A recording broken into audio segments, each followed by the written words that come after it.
So ఆంధ్రప్రదేశ్లో పవన్ కళ్యాణ్ గారి యొక్క చొరవతోటి ఏర్పాడైనటువంటి ఈ కూటమి ప్రభుత్వం ఎన్ని చోట్ల ఎంత పెద్ద సక్సెస్ అయిందో, ఎంత 164 సీట్లు సాధించే దిశగా ఆయన ఎంత కష్టపడ్డారో మనందరికీ తెలుసు.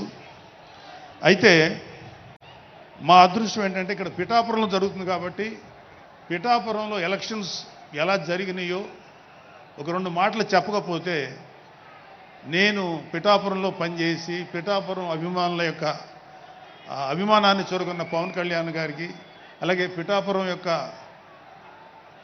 జన సైనికులకి, పౌరులకి నేను కృతజ్ఞత చూపించినట్టు అవుతుంది. సో వాళ్ళ కోసం ఈ 2 మాటలు మాట్లాడుతున్నాం. సో పవన్ కళ్యాణ్ గారు పిఠాపురంలో మమ్మల్ని పనిచేయమన్నారు.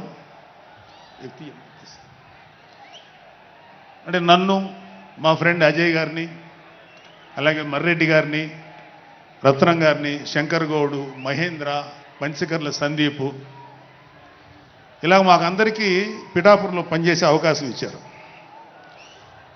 మేము పని మొదలెట్టిన తర్వాత మాకు అర్థమైంది ఏంటంటే,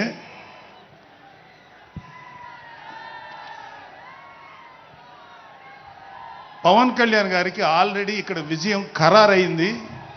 మనం ఓన్లీ పని చేస్తున్నట్టుగా ఉండడమే తప్ప మనం కొత్తగా చేయాల్సిన పని ఏమీ లేదు అని చెప్పి నాకు అర్థమైంది. నాకే కాదు మా అందరికీ అర్థమైంది. సో మేము దీన్ని ఎంత గొప్ప అదృష్టంగా తీసుకుంటున్నామంటే, పవన్ కళ్యాణ్ గారు మీరు పని చేసేటువంటి మేము ఇక్కడ ఏదో పని చేసాం అనే తృప్తి మాకు ఇవ్వటం కోసం ఆయన ఈ మమ్మల్ని అపాయింట్ చేశారు తప్ప ఆయన గెలుస్తారన్నది, ఆయన అఖండ విజయం సాధిస్తారని ఆయనకు ముందే తెలుసు. కానీ ఆ సాటిస్ఫాక్షన్ మాకు ఇవ్వటం కోసం మాకు ఈ అవకాశం ఇచ్చారు. అయితే అది మా అదృష్టంగానే ఫీల్ అవుతున్నాం. చంద్రుడికో నూలు పోగులాగా ఆయన పడిన కష్టానికి ఒక చిన్న పని చేసామనే తృప్తి అయితే మాత్రం మాకు నిజంగానే ఉంది.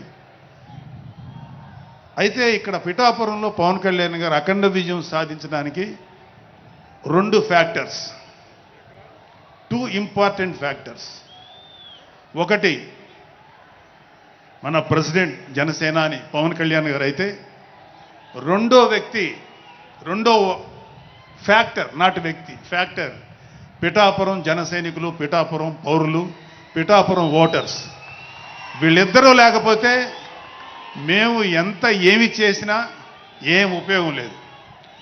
సో మాలో ఇంకెవరైనా సరే పవన్ కళ్యాణ్ గారి విజయానికి నేనే దోహదపడ్డాను అని ఎవరన్నా అనుకుంటే అది వారి కర్మ, అంతకంటే ఏం చేయలేం.